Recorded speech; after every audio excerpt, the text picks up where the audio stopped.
How to make money with Mastodon. Most people think Mastodon is just another social platform, but right now it's actually a huge opportunity. Why? Because it's still early, less saturated, and full of highly engaged communities. First, pick a niche. Don't try to appeal to everyone. Focus on something specific: tech, fitness, finance, art, whatever you know or are willing to learn.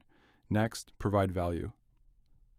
Share useful tips, insights, or entertaining content consistently. Mastodon users appreciate authenticity more than polished marketing. Now, build trust, reply to people, join conversations, and become known in your niche. This is where most people fail. They post, but don't engage. Once you have attention, monetize it. You can promote digital products, offer services, use affiliate links, or even drive traffic to your own website or newsletter. Another powerful method is creating exclusive content. Offer paid memberships or accept donations through platforms like Patreon or Ko-fi. Finally, stay consistent. Growth on Mastodon isn't instant, but the audience you build is loyal, and that's what makes it profitable.